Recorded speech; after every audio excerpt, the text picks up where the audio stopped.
And welcome back, Chapter 22. Why are we here? Ravi asked when he caught sight of her. Shh, Pip hissed, grabbing his coat sleeve to pull him behind the tree. She peeked her head out past the trunk, watching the house across the street. Shouldn't you be at school? He asked.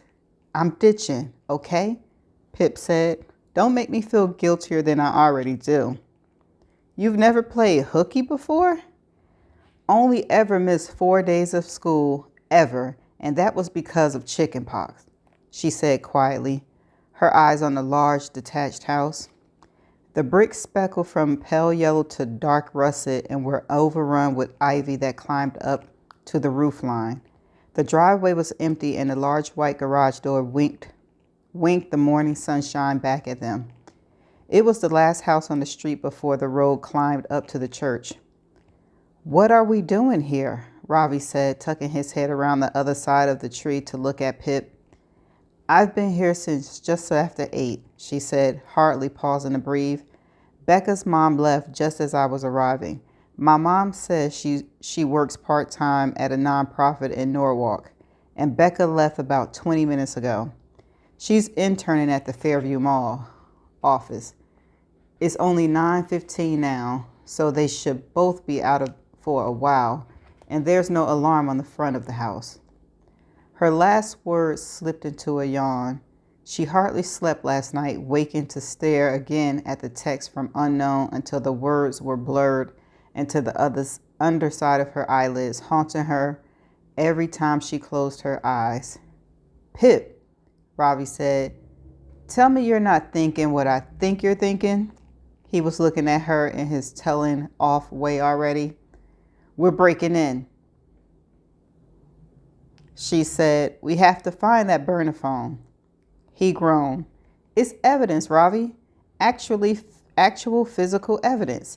Proof she was dealing drugs with Howie, and maybe the identity of the secret older guy. If we find it, we can phone an anonymous tip into the police, and they might reopen the investigation and actually find her killer. Okay, but quick observation, Ravi said, holding up his finger. You're asking me, the brother of the person everyone thinks murdered Andy Bell, to break into the Bell's house? Not to mention the amount of trouble I'd be in anyway as a brown guy breaking into a white family's house?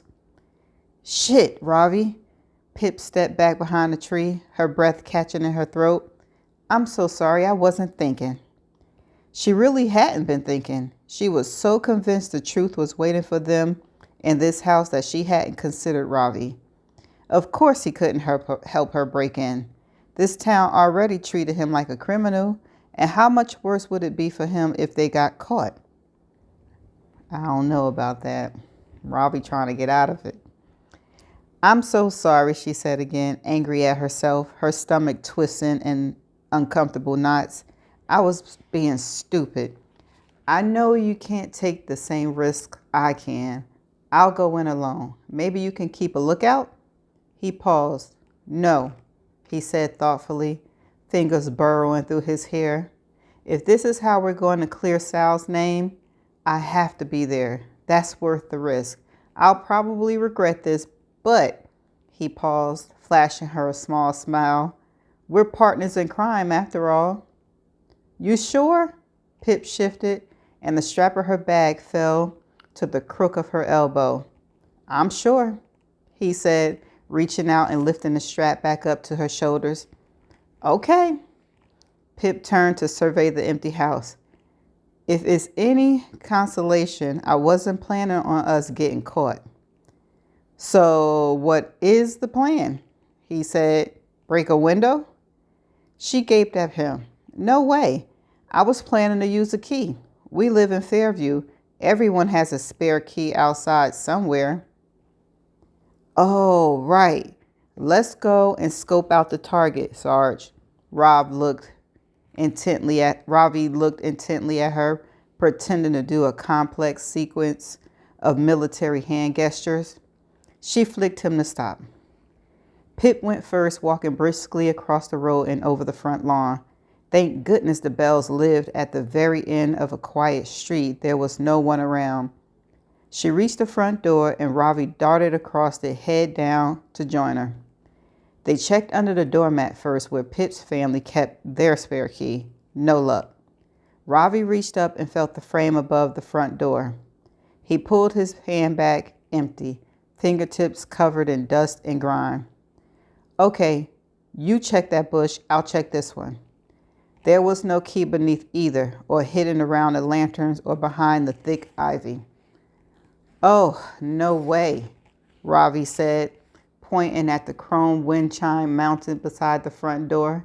He snaked his hand through the metal tubes, gritting his teeth when two knocked together. Ravi, she said in an urgent whisper, what are you? He pulled something off the small wooden platform that hung in the middle of the chime and held it up to her. A key with a little nub of old tape attached. Aha, he said. Student becomes master. I'm coming for your title, Sarge. Sure, Singh. Pip lowered her bag and rustled inside it. What?